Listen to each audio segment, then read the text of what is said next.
somewhere here. Here, bottom. Here. Oh, there. Yeah. This There. one, this one. Second.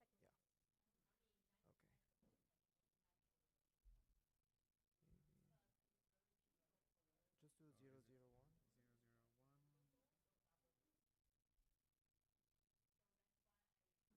Oh, just do 001 and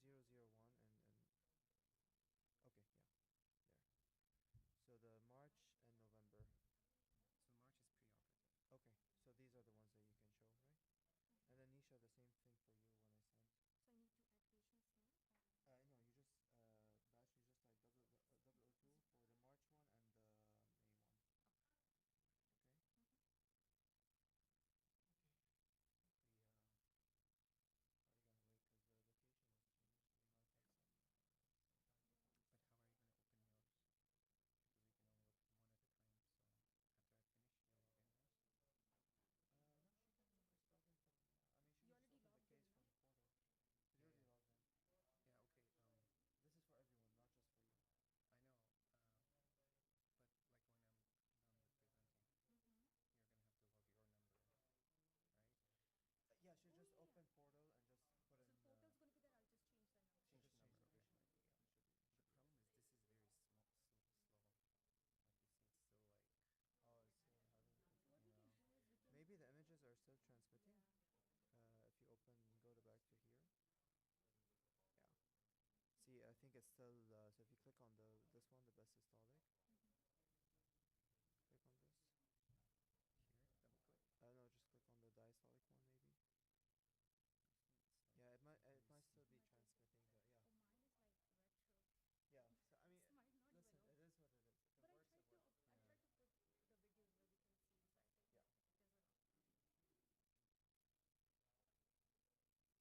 If it But works, it works. I Yeah. tried to put the videos where we can see beside it. Yeah. It doesn't open.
All right, good afternoon, everyone. So we have two of our outstanding CT fellows here presenting some cases as part of our weekly multi-modality imaging conference. And the cases are meant to illustrate the value of cardiac CT and PET as well, in addition to the other imaging modalities that we commonly use. So we have two nice cases that Dr. Baser and Ali worked on. We'll start with Dr. Baser first. Hello, everybody. The first case that we have today is a 52-year-old male who was admitted for recurrent sternal wound infections and several admissions for the same presentation of the mid-sternal wound. Past medical history is remarkable for aortic valve replacement with a bioprosthesis and aortoplasty. Patient had Bentall procedure with a 29mm valve. And also he had to have bypass at the time of surgery, SVG to RCA, due to RV failure and ventricular fibrillation. The surgery was in March 2024, and the reason of surgery was severe aortic insufficiency and in the setting of bicuspid aortic valve and aortic root enlargement. So the patient is very active, extensive international travel history for his business, and he presents with bloody discharge coming from the sternal wound. So the CT that we are going to show you was ordered to assess the coronary button anastomosis. The CT was done in November, and surgery team is wondering if there's a leak in the buttons. So the clinical events prior to this November CT was the patient was presented to a clinic a couple times with wound, initially after surgery in April. Wound was reported to be healing. In July, he comes in as a walk-in. He had a pre-sternal erythema, painless soft tissue swelling in the upper sternum. He was afebrile, non-toxic. He was given Augmentin. And then he comes again for the same, and he was taken to OR for IND, and a wound vac was placed because there was a palpable soft mass over the sternum. Cultures were negative. And he was discharged home on antibiotics. And then he comes again in September, another hematoma in the same area that was addressed in July, no evidence of infection. So the first CT that we have after surgery was from July 12th, and this was obtained. Sorry. You say that there was concern about a leak in the coronary buttons? Yes. Were you worried about a pseudoaneurysm then? Yeah, the question was if there was a leak around the buttons at the site of anastomosis. Or they reimplanted the coronary? Yeah, it's because they reimplanted the coronaries during a Bentall procedure. So that's the question of that CT in November. But before we come to November, we want to show you the previous CTs that was done in July for the sternal swelling, which is. I don't know if you're able to scroll up and down on the images. You might have to go out of presentation. Let's see if you can scroll slowly. Okay. Yeah, see, it's super fast. So. Okay, it's super fast, so I'll. All right, so this is the CT that was obtained for the sternal swelling. Yeah. And I'm going slowly, or inferior. And here we can see the swelling overlying the sternum. This was non-gated CT without contrast. When the patient comes again for surgery for this wound infection, after they placed the wound vac, they obtained this image. This is the CT with contrast. There's a wound vac in place. I'll show it slowly. Wound vac in place there. Without residual fluid collection, post-surgical changes, stable anterior aortic wall, but there was thickening around the anterior wall of the aorta there. And the CT reported no evidence of extravasation or complication. And this was the same CT on the sagittal view.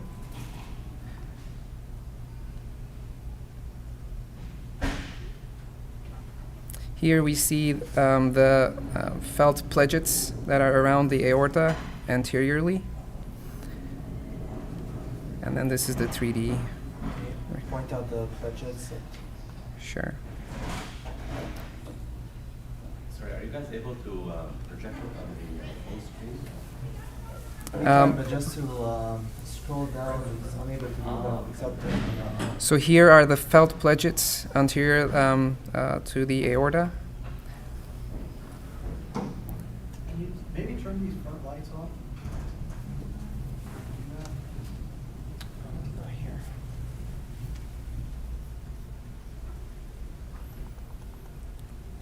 Maybe in the back.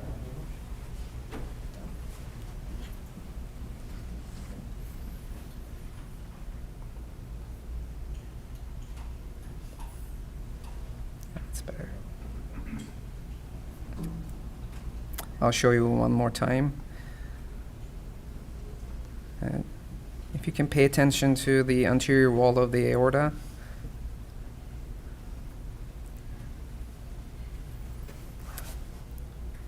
We see the bioprosthesis here. Remember, this is a non-gated CT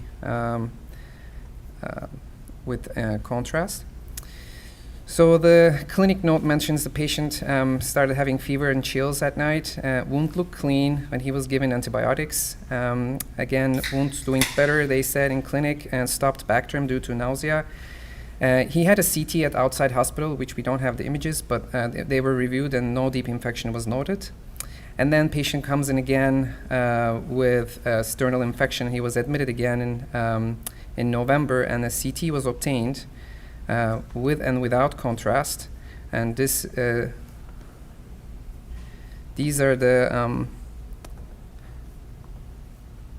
images from that CT. Here we see contrast extravasation. This is the felt pledget, and this is the non-contrast CT, and we see the background graft here. And this is with the contrast and non-contrast at a different level on axial image. We see the felt pledgets here and here.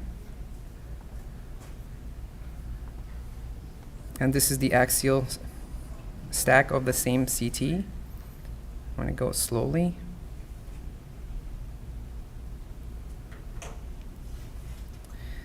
So due to these findings of extravasation, a CT was ordered, which we have done in our lab in November to assess the coronary buttons. So on next day, on 15th, the coronary artery assessment was done with a prospective scan during systole with 100 keV. And we can see the circumflex was patent. There was a small calcified plaque there. The LAD looks patent. There's some motion artifact here.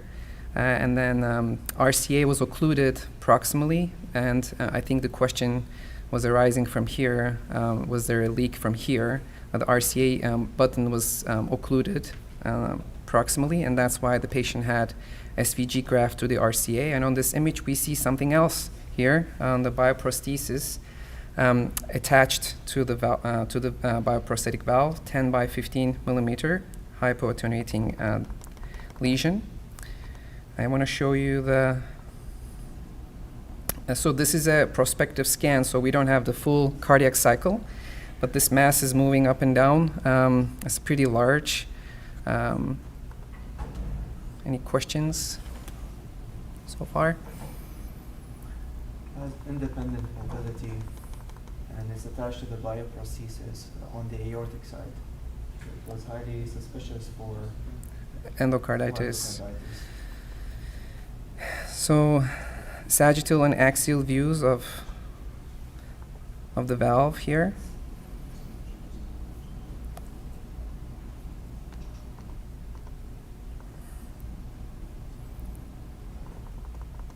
We talked in the past for prosthetic valve endocarditis that 30% of the time you might see an annular extension of the infection. You might not see any masses on the valve itself. So whenever you see the pseudoaneurysm and also the abscess around, you always have to be concerned.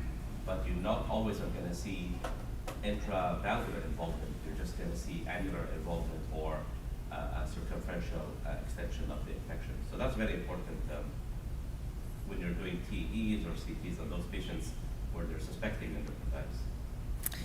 So on this coronal view, I want to point out a couple things. So other than the mass attached to the valve, we see an aneurysm in the LVOT if you pay attention here, right here, we see the gap between the bioprosthesis and the aortic wall.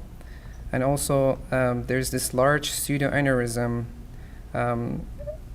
which has an extravasation right here, which may mimic a felt pledget and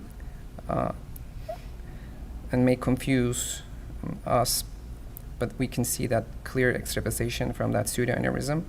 And there's another pseudoaneurysm, which is a smaller one right here. This is the bigger pseudoaneurysm and a smaller one. This is the contrast extravasation, and this is the LVOT aneurysm, pseudoaneurysm. So we want to point out the non-gated study versus gated study. So when the patient presented in July, there was, he had a non-gated study, and in the same location, where we can identify that we can say that there's an LVOT aneurysm, pseudoaneurysm right here. So we reported no contrast extravasation from the buttons, but there was a large mobile mass attached to the bioprosthesis.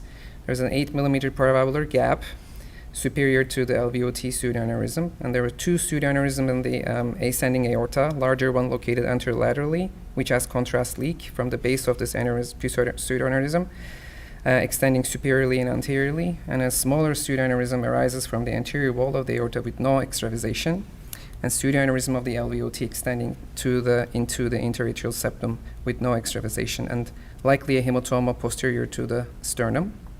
So we recommended an echocardiogram.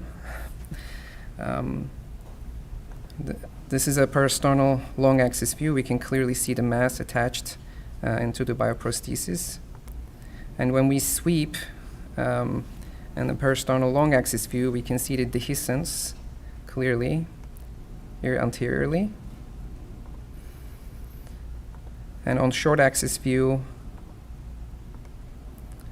so the report was there was an echolucent space anterior, medial, and posterior to the aortic root graft with exaggerated motion and color flow consistent with dehiscence of the Bentall valved conduit bioprosthesis dehiscence, and 1.6 by 1.9 centimeter mobile mass in the LVOT consistent with vegetation, and there was severe aortic regurgitation reported.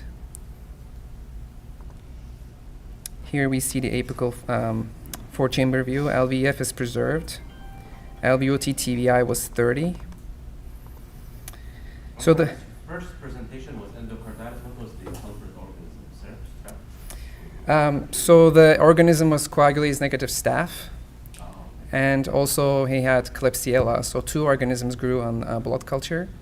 But when they explanted, so the patient had redo surgery on 18th, like 2 days after the CT scan, with redo Bentall resection of the infected bioprosthesis, redo replacement of the aortic valve, root, and there was severe adhesions to the sternum, and including a fixed adherence of the fossa aneurysm from the old Dacron aortic graft.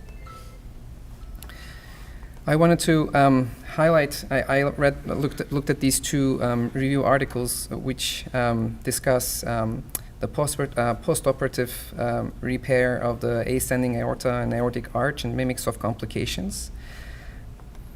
So here, for example, in this example, there are felt pledgets in a 40-year-old woman after surgical repair. Here on the non-contrast image, and on the contrast image, they look similar. So we can say that this is a pledget. And here is in a posterior aspect of the aortic wall, the same, a similar, like a felt pledget, but looks different. Also in the same, these may be confused by pseudoaneurysms. So we should be obtaining non-contrast CTs after surgery initially. And if they do include the native aorta around the graft, the calcifications may be seen on the aortic root. And also if the Dacron graft folds on itself, this may appear like a dissection because they're less pliable. So this is all I have for you. Thank you very much.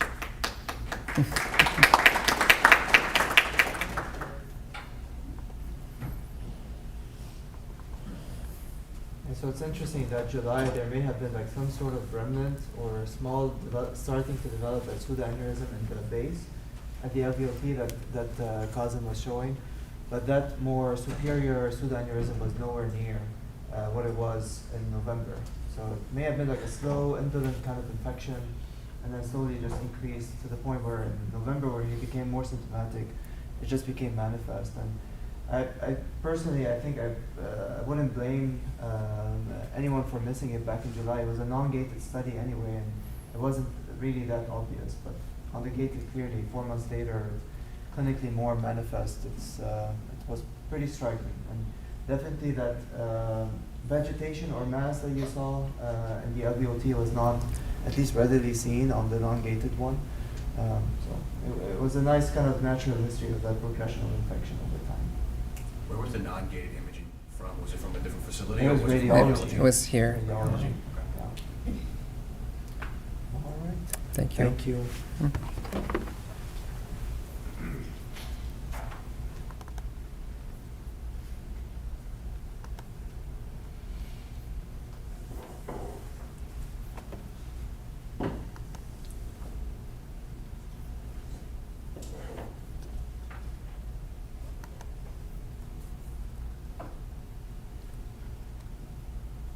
Okay, good afternoon, everyone.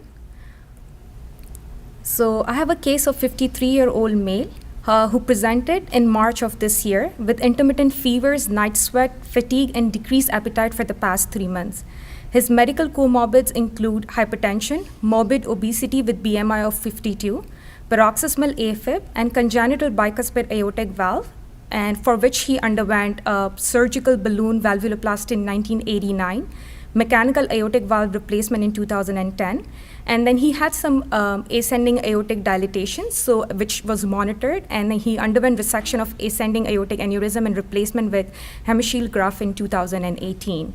So prior to this event, 4 months ago, he had some superficial back abscess for which he received antibiotic, and he was doing fine after that. So in the ER, they sent blood cultures, which came back positive for Enterococcus fecalis. So this is his initial EKG on arrival. As you can appreciate that there is some first degree AV block. His PR interval is like close to 300. As compared to his prior EKG, this is a new finding. So because of his body habitus, his acoustic windows were very poor on transthoracic.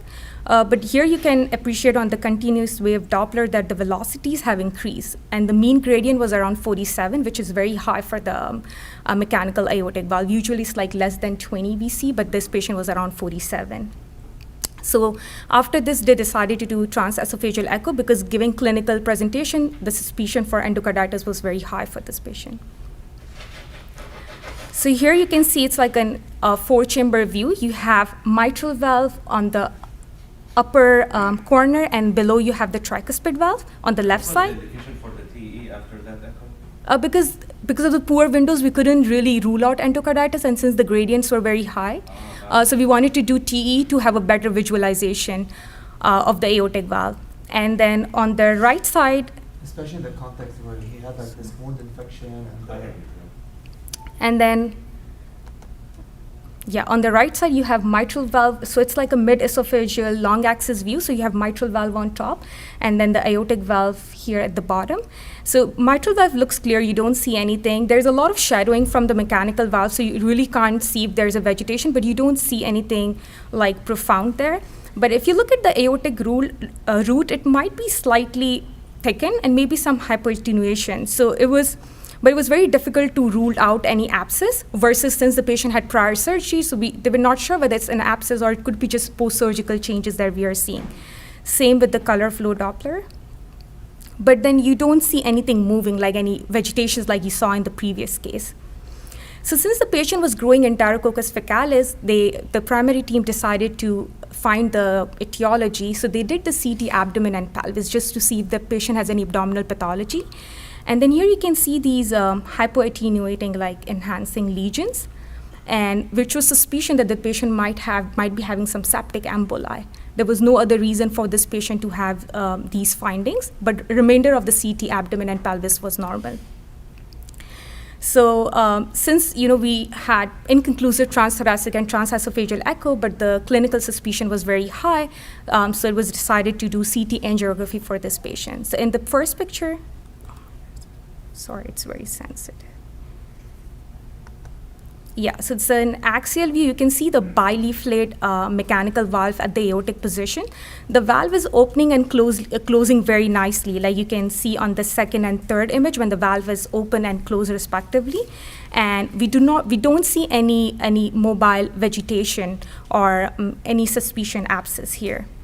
And then here, if you can see in the second picture, should I just go back so that I can show it with 1 minute? Yeah, so if you see here, so because of the weight, the contrast resolution is poor.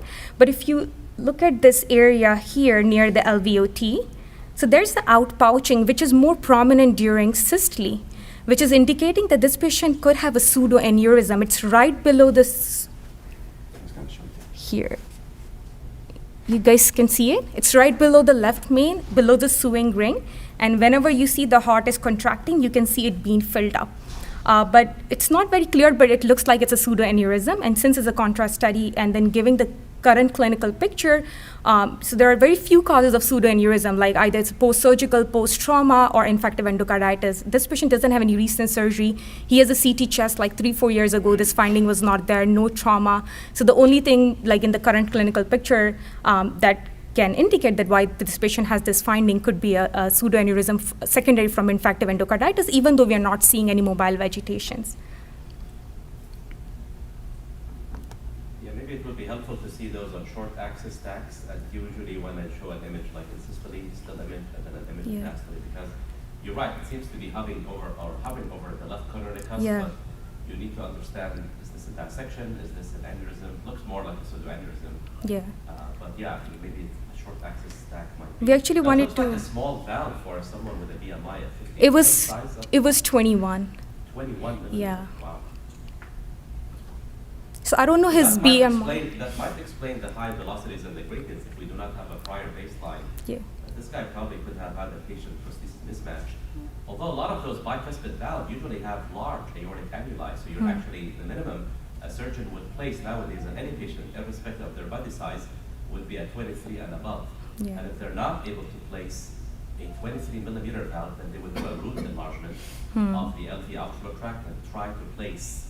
It adds to the complexity and the length of the procedure of the surgery, but you avoid patient prosthesis mismatch, which we know has a high morbidity and mortality risk. And the second thing is, it's very unusual for someone with a bicuspid valve with that BMI to have a small annulus that they could not place a valve bigger than a 21. So we don't know his BMI at the time of valve replacement. It was not here. It was because he was following pediatrics at that time. So we don't know about that. And second, he has an echo. He had multiple echoes like up to 3 years ago, and all of those echo shows like the gradients and velocities, everything was fine. So this is something new finding in past 3 years, which he didn't have it before. And at that time he was asymptomatic, and this time he's symptomatic. So we are seeing everything like symptoms and new findings on the echo. Yeah, I mean, the fellows, right? Patient prosthesis mismatch will present immediately. You'll have high velocity and gradients immediately post-op. It doesn't develop later over time. Yeah. It's so important to get echo right after surgery so that you have the new baseline. So that as Nisha was saying, all the previous echoes showed normal, and so this was like an abrupt increase that was concerning. Yeah. So since there was suspicion for infection, the PET was also ordered, and here you can see like on the left side is the CT images. Talk about patient preparation for FDG PET. Yeah, so usually we keep the patient NPO. So for infection, we follow so depending on like if you're looking at anything inside the heart or if you're looking at infection which is extracardiac. So patient remains NPO. If it's like for the cardiac, we try to follow the sarcoid diet, so which is like high-fat, low-carbohydrate. And then when the patient comes, we inject them with FDG, and after like 45 minutes, we scan the patient. And then what we're basically trying to look at, so the cells that have inflammation or active infection, they're going to pick up the FDG because of the glucose metabolism. So what we measure is the SUV max, which is the standardized uptake value. So it's a quantitative or semi-quantitative measure of glucose metabolism in that particular area. So wherever we're seeing the FDG uptake, and we compare that to our baseline SUV max, usually we use liver for comparison. So for this patient, you can see on the left side CT, you can see that nice aortic valve. And then at the same side, you can see the FDG uptake. The SUV max for this particular patient was 6, which is pretty high, and which indicates that this patient could have active infection in that area. So it was focal, heterogeneous, and very intense. These are like the key words for infection. If you had seen something more circumferential, diffuse, low intensity, that would have been more consistent with post-op changes rather than infection. So these are like the key words whenever we're describing something that's consistent with infection: focal, intense, and heterogeneous. Yeah. So this patient has an aortic graft also, but we didn't see any FDG uptake, like significant FDG uptake in the aortic graft. So we only saw it around the aortic valve. So this is like the patient's surgical course. So he has surgical balloon valvuloplasty in 1989. Then in 2010, he required mechanical aortic valve replacement. And in 2018, he got the graft for the aortic aneurysm. So he already had like 3 sternotomies. Now this patient is morbidly obese. He does have underlying risk factors. So multidisciplinary approach was chosen, and then the surgery, CT surgery, cardiology, and ID, they were all on board. And then given that the patient has comorbids and he's very obese, and given that he had multiple prior surgeries, the plan was made to treat the patient medically, repeat the imaging, and see how the patient does. So he was giving ampicillin and ceftriaxone followed by lifelong amoxicillin as a chronic suppressive therapy. So now this patient got admitted in May, 2 months later, with progressive shortness of breath, night sweats, and low-grade fever. And his shortness of breath is so severe that he can't even walk like a few blocks, which is very new, and which has changed from his baseline. And initial blood cultures when they did an ER at this time was negative. So since this patient we already had prior echoes and TEEs, and we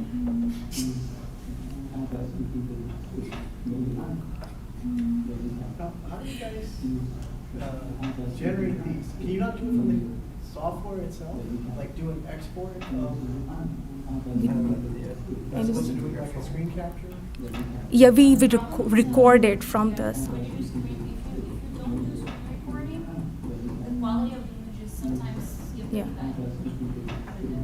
So this is screen recording. We wanted to actually show the videos from the portal, but it's taking a lot of time, so we are not able to open the portal.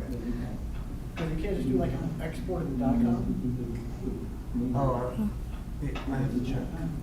But That it. was the idea was if you can export the DICOM Into the in some actual. format, like an API format or something. Oh, Okay, never tried As that. opposed to just capturing the screen, because that's just that's lower resolution. yeah. Okay. So we can take a look at it. Yeah, so this is the second CT like 2 months later, while the patient already finished 6 weeks of antibiotics, but he continues to have symptoms. So here on the left side, let me just go back so we can. Yeah, here. So this is the left atrium. This is the left ventricle. This is the LVOT, and this is your aorta. And you can see this outpouch. Maybe click on this to mute it. Oh, sorry. So you can see this outpouching from the LVOT, which was not present in the prior CT. So what do you call this outpouch? It's like a pseudoaneurysm. Well, pseudoaneurysm if there is no communication between the alveolar tract and the aorta, but now it sounds like you have a communication. Is that right? You have a gap. So by definition, that pseudoaneurysm, once it starts to communicate with the alveolar tract, then that's a fistula, is that right? Yeah. And this is the one on the right side was the one that we saw in the previous CT, but it has since increased in size. So the logical progression is you start with an abscess, and then once you start, basically, this abscess starts to kind of have pulsatile flow to go to a pseudoaneurysm, and once it basically communicates between that chamber, an adjacent chamber, whether that's the aorta or whether that's the alveolar tract, then that's a fistula. Okay. And here in the axial view, so around the aortic root, you can see this like hypoattenuation. So it's difficult to differentiate if the patient had prior surgery, whether these are just the post-surgical changes versus if the patient has any active inflammation or infection going on. And these are the LVOT pseudoaneurysms that we saw. And then I was not able to show the video, but then there was some connection with both the pseudoaneurysm, they were connecting, like it was a fistula with the aorta. So it was not only the pseudoaneurysm, but now there are new fistulas also. So it's like connecting from LVOT to the aorta. So this patient got another PET scan for the second admission, and again you see that heterogeneous FDG uptake, more pronounced in the lateral wall, and SUV max for this one was also around 5.1, which is significant. So given these patients have pseudoaneurysms, fistula, increase in size and number from before, it was decided to perform surgery. So he underwent excision of autograft and hemi-arch with replacement with a 30 mm Dacron graft, and they excised the aortic valve and they replaced it with 21 mm St. Jude's valve. And they also reimplanted his left main coronary artery. His RCA was very small and it was ligated, so they thought it was not appropriate just to reimplant it, so they just did a SVG to the RCA graft. Then he was doing well, and then outpatient he was seen for recurrent fever, and they sent some cultures which came back positive for E. coli. And he was sent from the clinic for admissions to see whether he has recurrent infective endocarditis. But the valve that was sent before, the cultures were negative, and then we sent some cultures from the ER also. So the one positive culture was from outside. So they ordered PET for this patient, and then you can see this is a new mechanical valve. And then you can see the uptake was homogeneous, but it was more prominent like medially with SUV max of around 5. And then this PET was how many months after? So the surgery was done in June, and this PET is done in November. So I was actually coming to that, and then What this. is the duration of time at which you say there's still post-op? Usually within 90 days, we think there might be like, at least within a month, up to 3 months can be post-op surgical inflammation changes, but this was more than that, Yeah. almost 5 months. Yeah. So now it's becoming kind of a gray zone, especially now that you're still seeing this maybe a little bit more diffuse, but certainly some focality where Nisha was pointing in the Yeah. lateral aspect of the Yeah. valve. And this one is at the level of graft. So in the all prior PET scans that we didn't see any uptake in the graft, but here we are seeing, even though it's homogeneous, but then in some areas in focal you see the areas of more uptake as compared to the surrounding. But then is that by this time the patient's white cell counts are negative, inflammatory markers are negative. The cultures that have been sent so far, they were all negative.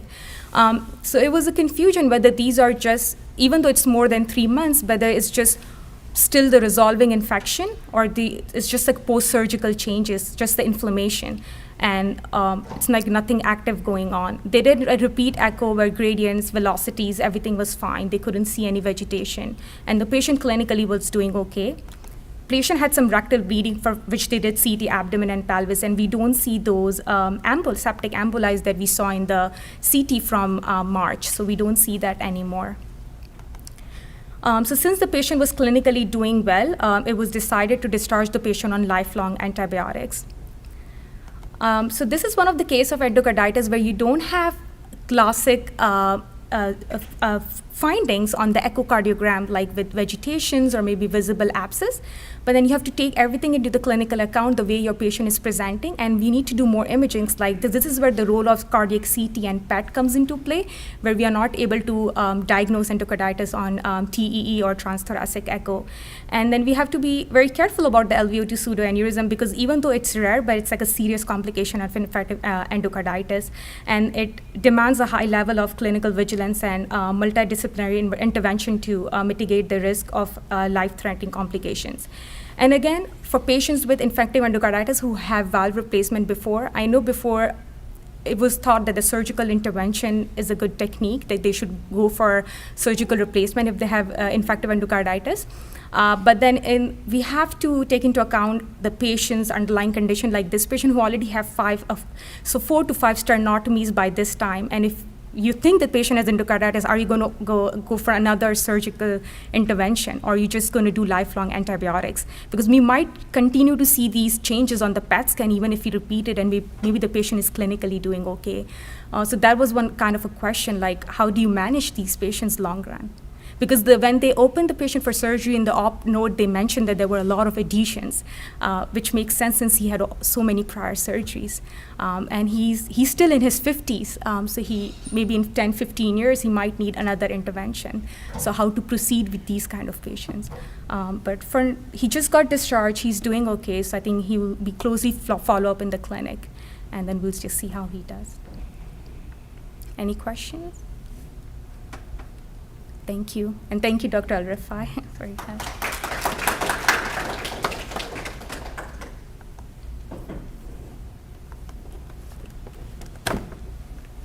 So I'll talk with Stephanie or Diana, see how we can do the icon. Maybe Yeah, there's another way, or like to do ABI export. Yeah, yeah. As opposed to doing capture. Yeah. No, I'll-